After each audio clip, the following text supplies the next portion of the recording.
अभी corona virus के डर की वजह से आदमी अपने घरों के अंदर बैठा रहता था। मत निकलना मेरे बेटे, तुझे कोरोना वायरस हो जाएगा, तू मर जाएगा। मेरी बेटी मत निकल घर से, तुझे कोरोना वायरस हो जाए तो मर जाएगी। मेरे प्यारे साथियों, डर है कोरोना वायरस से, मौलवियों से, डॉक्टरों से, पुलिस वालों से डर नहीं है तो अपने रब से डर नहीं है जो तमाम चीज़ों का मालिक है। उस अल्लाह से डर पैदा कर। हजरत माज इब्न जबल से इमाम कायनात ने फरमाया था, आई माज इब्न जबल, अपने दिल के अंदर पैदा कर ले इत्तकिल्लाह हैसुमा कुंता। आई मेरे सहाबी माज इब्न जबल, अबू ज़र गफ्फारी, जब तुम कहीं रहना, किसी जगह रहना, अल्लाह से डरते रहना। ये डर अगर तुमने पैदा कर लिया मुसलमानों, ज़्यादा जलसे में जाओ या न जाओ, तकरीरें ज़्यादा सुनो या ना सुनो, अगर तूने डर पैदा कर लिया, मैं ये चैलेंज के साथ कह सकता हूँ कि तुम बाजारों में रहोगे तब भी अपने नज़रों की हिफाजत करोगे। तुम घरों में, तुम अपने किसी जगह जाओ फिर भी तुम नजरों की हिफाजत करो, कॉलेज में जाओ फिर भी करोगे। अगर अल्लाह का डर होगा तब करोगे, और अल्लाह का डर नहीं होगा तो कर नहीं सकते हो। मेरे प्यारे साथियों, हमें और आपको इस जिंदगी में ये मौका मिला है, अल्लाह से डर जाओ, क्योंकि अल्लाह के नबी ने फरमाया जन्नत में अगर जाना है तो तक़वल्ला, अल्लाह का डर पैदा करो, क्योंकि जन्नत में ले जाने वाली चीज़ों में सबसे अहम और सबसे पॉइंट वाली चीज यही है कि जिसके दिल के अंदर अल्लाह का डर हो वही ज्यादातर जन्नत के अंदर जाएगा। मेरे प्यारे साथियों, डरने का मतलब ये नहीं है कि अल्लाह अल्लाह करते रहो, डरने का मतलब ये कि बुराई देखो तो फौरन अपनी नजरों से हिफाजत करो, बुराई के करीब मत जाओ, कहीं गलत काम हो रहा वहां से बचने की कोशिश करो, हराम खोरी मत कमाओ, रिज़्क़ हलाल कमाने की कोशिश करो। रमजान या गैर रमजान के महीने में अजान की आवाज तुम्हारे कानों में टकराए, आजान का जवाब दो, यानी अल्लाह अकबर कहे मुअज्जिन तो तुम भी अल्लाह अकबर कहा करो। आजान सुन करके मस्जिदों के अंदर जाओ, यही तो अल्लाह का डर है। कुरान घर में तिलावत करो, यही तो अल्लाह का डर है। जहन्नम और जन्नत का तज़किरा हो, जहन्नम का तज़किरा हो तो रो, कब्र का तज़किरा हो तो रो, अल्लाह से दुआ मांगा करो। मेरे भाई, जो यही तो अल्लाह का डर है। एक बगल में, तेरे बगल में खूबसूरत लड़की रहती है, लड़का रहता है, तेरी नजर उसके ऊपर जा रही है तो अल्लाह का डर पैदा कर अपने दिल के अंदर और अपने आप को बचाने की कोशिश कर। मेरे भाई, जो तो इस तरीके के मनाजिर बहुत सारे हैं कि लोगों ने अल्लाह के डर की वजह से ज़िना को छोड़ा, शराब को छोड़ा, जुआ को छोड़ा। आज ज़रूरत इस बात की है कि हम अपने दिलों के अंदर अल्लाह का डर, तकवा पैदा करें, तब हमारे दिल के अंदर ये चीज़ आ सकती है कि मरने के बाद की हम तैयारी कर सकते हैं। वरना डर नहीं है तो जो चाहें सो करें। आज हमारे समाज के अंदर देखिए ज़िना बढ़ती हुई जा रही है, शराब का बोलबाला है, जुआ का बोलबाला है, आज मारपीट सब चालू है। ज़बान के ऊपर तो कोई लगाम ही नहीं है। अगर कोई एक लड़की किसी को गाली दे दे तो ऐसा लगता है दूसरी लड़की किसी जगह से PhD करके आई हुई है, उससे ज़्यादा गालियाँ देती है। मेरे प्यारे साथियों, अल्लाह के डर के ना होने की वजह से यही वजह है। अल्लाह ताला से दुआ है कि रब्बे करीम जब तक तो हमें ज़िंदा रख, इस्लाम के ऊपर ज़िंदा रख, आखिरत की तैयारी करने वाला बना दे, इस दुनिया के अंदर रह करके आखिरत की तैयारी करने वाला बना दे। वरना मरने के बाद काश काश काश कहना पड़ेगा मेरे भाई, और काश कहने से कुछ होने वाला नहीं है। इस दुनिया में काश कह लेंगे तो चल जाएगा, क्या चल जाएगा? जवानी गुजर जाएगी तो दोबारा जवानी नहीं मिल सकती, बुढ़ापा चली जाने के बाद, खबर जब में जाने के बाद दोबारा हमें बुढ़ापा नहीं, बचपना नहीं, ऐसी ही मर जाने के बाद दोबारा जिंदगी नहीं मिलने वाली है। वो अल्लाह के राह में देता है, वो अल्लाह के राह में दे रहा है। आपने वो लतीफ़ा नहीं सुना? एक 5 रुपये वाले ने 1000 रुपये वाले से बोला, ये लतीफ़ा है, ये कोई कुरान हदीस की बात नहीं है। क्या चल रहा है आज तुम्हारा हाल? तो 1000 रुपये वाले ने कहा मेरी हालत को मत देखो, मैं 5 स्टार होटल में घूमता हूँ, कभी इस प्लेन में, कभी उस प्लेन में, कभी यहाँ, कभी अमेरिका, कभी कलकत्ता, कभी दुबई, कभी सऊदी। अच्छा, और बोला तुम्हारा क्या हाल है? क्या हाल होगा? वही मस्जिद, वही मदरसा।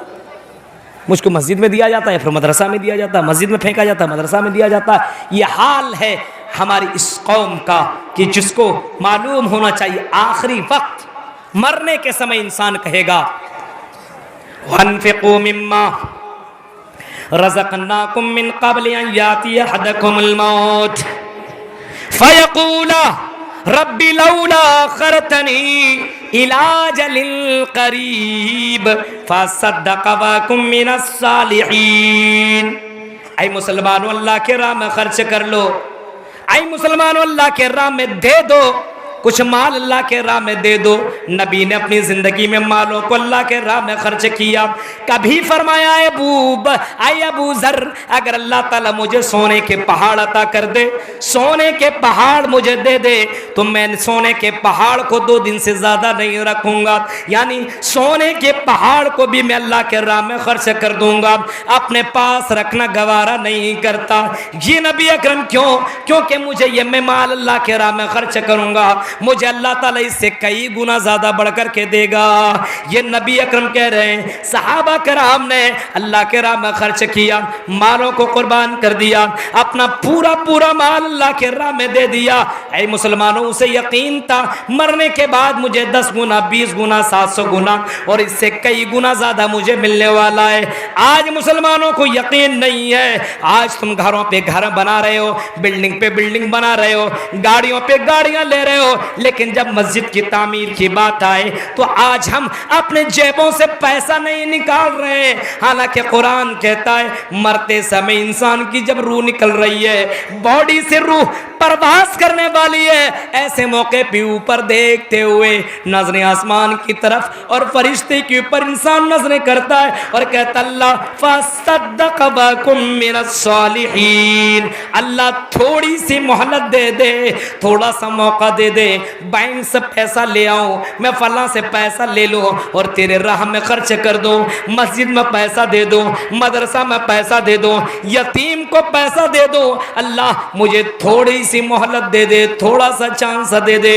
मेरे प्यारे साथियों, झारखंड के मेरे भाइयों और मेरी बहनों, नबी अकरम ने जब फरमाया था कि मैंने जहन्नम के अंदर औरतों को ज्यादा जलते हुए पाया है, जब ये अल्लाह के नबी ने फरमाया औरतें अपने खजाने को, अपने जेवरात को उतार उतार करके अल्लाह के नबी के झोले में डालने लगे।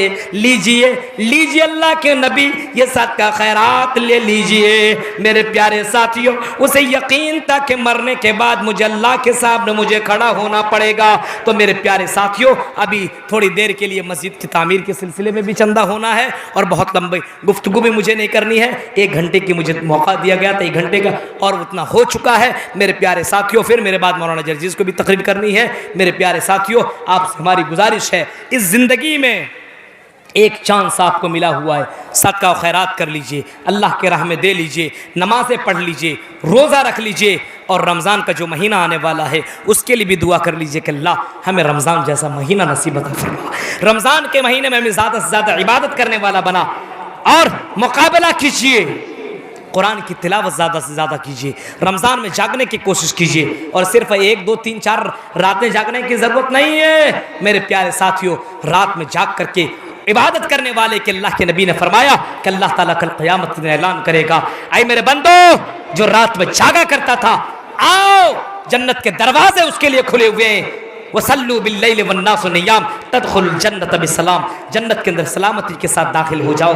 ये ऐलान होगा कल क़यामत के दिन। ऐ मुसलमानों, दुनिया में आप बहुत जागते हो फिल्में देखने के लिए, मोबाइल से लड़कियों से बातें करने के लिए, यूट्यूब के अंदर ना जाने कौन कौन से रंगीन फिल्में देखने के लिए जागा करते हो, लेकिन जन्नत में जाने के लिए जागो, जहन्नम से बचने के लिए जागने की कोशिश करो, तिलावत करो और अल्लाह से दुआएं मांगा करो। नबी अकरम रात में उठ उठ के तहज्जुद की नमाज पढ़ा करते थे, रोया करते थे। मेरे भाइयों, हम और आप उस नबी की उम्मती हैं, कम से कम उस नबी करीम सल्लल्लाहु अलैहि वसल्लम को आइडियल बनाते हुए अपनी ज़िंदगी के अंदर चेंजिंग लाइए, तब्दीली लाइए। अब कोई नबी, कोई रसूल, कोई पैगंबर, कोई ऋषि मुनि दुनिया के अंदर आने वाला नहीं है, कोई नहीं आएगा। आप ही को अपने अंदर बदलाव लाना होगा, आप ही को अपने अंदर चेंजिंग करना पड़ेगा।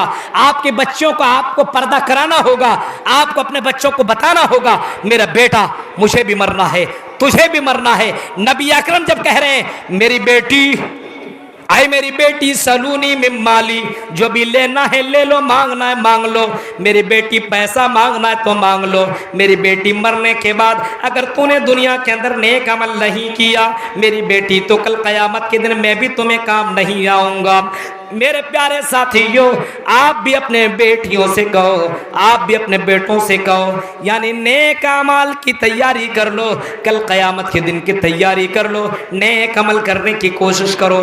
मरने के बाद तुम्हें हमें आपको यही फ़ायदा देने वाला है। मरने के बाद दोबारा चांस किसी को नहीं मिल सकता है। इस वजह से जब तक हम दुनिया के अंदर जिंदा रहें, खुद अच्छा अमल करें, अपने दोस्त से अच्छा अमल करवाएं, अपने भाइयों से अच्छा अमल करवाएं, अपने घर वालों से अच्छा अमल करवाएं। रमज़ान में एक माहौल बनाएं, अपने समाज